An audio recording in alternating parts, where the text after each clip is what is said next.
अहमदनगर जिले के बोधे गांव में साठे नगर में रास्ते के खस्ता हाल होने की वजह से लोग काफी लंबे समय से परेशान थे। पैदल चालकों और गाड़ियों को आने जाने में काफी दिक्कतें हुआ करती थी। जनता की तकलीफ पर किसी का ध्यान नहीं था।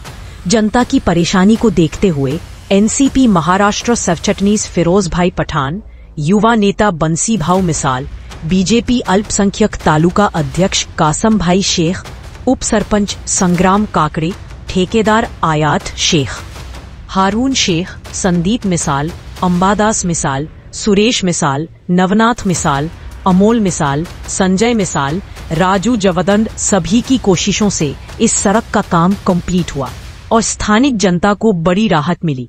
इस काम के बाद स्थानिक जनता ने एनसीपी लीडर फिरोज भाई पठान का शुक्रिया अदा किया, जिन्होंने इस काम पर जोर दिया, इसलिए काम हो पाया।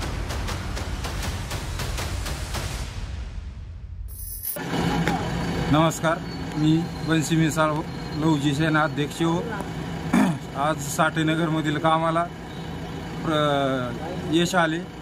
आज इतक्या दिवसापासून 11 महिन्यापासून आम्ही उपोषण करीत होतो। 11 महिन्यापासून कामाला सुरुवात झालेली आहे, पण ते काम पूर्णत्व होत नव्हतं आणि आम्हाला जाणून बुजून दलित असल्याची तुच्छ वागणूक भेटत होती। आणि आज फिरोज भाई पठाण यांच्यामुळे आणि मी एक उपोषणाचा अर्ज दिला होता, त्याच्यामुळे या कामाला सुरुवात झाली आहे। खूप खूप धन्यवाद फिरोज भाई पठाण, राष्ट्रवादी सरचिटणीस यांचे। आम्ही सर्व दलित समाज व साठेनगरमधील सर्व रहिवासी त्यांचे खूप खूप आभारी आहे।